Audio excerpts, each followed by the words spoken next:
देखिए real number और का ऑब्जेक्टिव क्वेश्चन जो भी है, ये पहला चैप्टर है मैथ का। क्या है? मैथ का पहला चैप्टर है क्लास 10 के लिए। और बात आती है इसमें आज जो भी ऑब्जेक्टिव क्वेश्चन आप लोगों को बताया जाएगा वो आपको इस सब संख्याएं से जो क्वेश्चन होती है, बहुत से क्वेश्चन बनते हैं। पहले उसके बारे में संख्या जानेंगे, संख्या क्या है क्या। तो पहले जो हम संख्या के बारे में जानेंगे कि संख्या क्या है। तो संख्या के बारे में जानेंगे बहुत, संख्या किसे कहते हैं। तो संख्या अगर कह सकते हैं, संख्या गणित के वे शाखा या गणित का वह माप है या वह मान है या वह अंक है जिसके द्वारा वस्तुओं को गिनने में, मापने में, तौलने में काम आता है। अगर मान लेते हैं किसी प्रकार से कोई अगर 2 केजी आलू है, तो क्या आप केजी आलू 2 केजी के दो कहां से आया? एक क्या संख्या है, संख्या है, तो ये आपका संख्या होता है। तो 2 आपको क्या हो गया? संख्या। तो इस प्रकार से संख्या कहते हैं। संख्या का मान डेफिनेशन फिर सुन लेना कि गणित का वह मान है या गणित का वह अंक है जिसके द्वारा वस्तुओं को नापने तौलने में काम या उपयोग किया जाता है, उसे हम क्या कहेंगे? संख्या कहेंगे।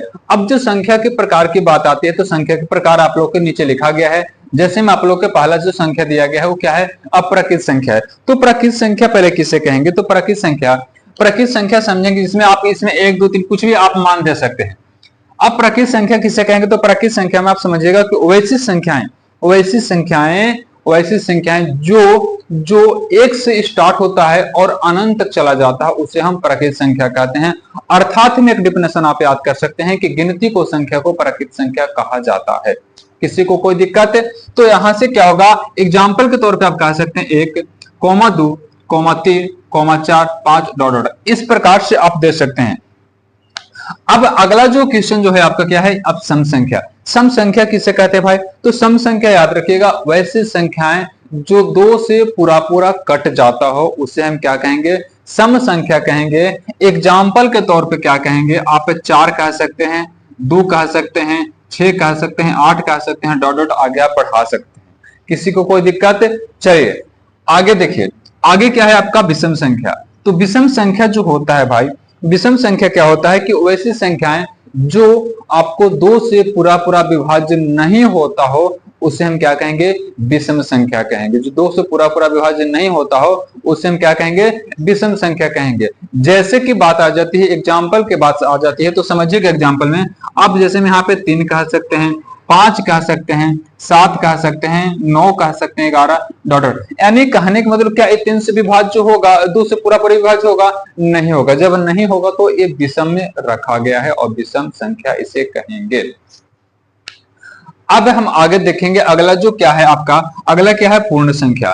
तो पूर्ण संख्याएं जो है, तो पूर्ण संख्या क्या है कि पूर्ण संख्या की बात आ जाती है तो हम कहेंगे कि वैसी संख्याएं जो 0 से स्टार्ट होता है और अनंत तक चला जाता है उसे हम क्या कहेंगे?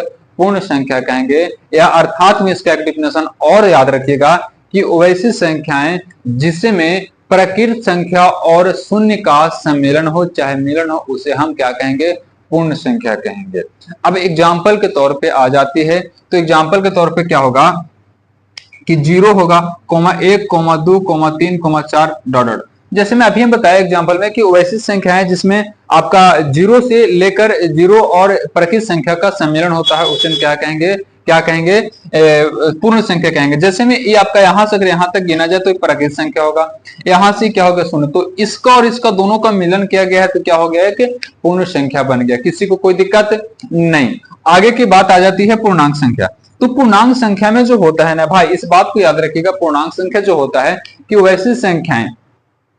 वैसी संख्याएं जिसमें धनात्मक, ऋणात्मक और शून्य का सम्मेलन हो उसे हम क्या कहेंगे?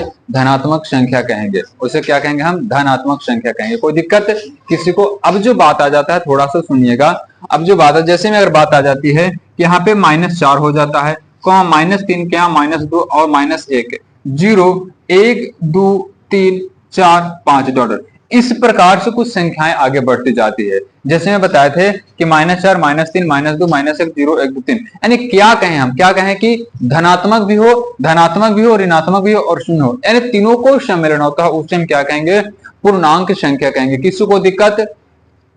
चलिए अब जो बात आता है भाई, यहां से इसलिए संख्या के बारे में बताया जा रहा है ताकि इस संख्या से ऑब्जेक्टिव रियल नंबर में बनता ही बनता है। इसलिए आपको बनाया जा रहा है। अभी बताएंगे आपका नेक्स्ट में कि कैसे आपका ऑब्जेक्टिव क्वेश्चन क्रिएट होता है। ऐसे पहले इस चीज को देखेंगे हम। अब यहां से बोला जा रहा है आभास संख्या, तो आभास संख्या में कहा जा रहा है कि आभास संख्या किससे कहते हैं। तो आभास संख्या में जो होता है, याद रखिएगा कि वैसी संख्याएं जो एक और अपने के अलावा किसी अन्य संख्या से नहीं कटता हो, उसे हम आभास संख्या कहेंगे।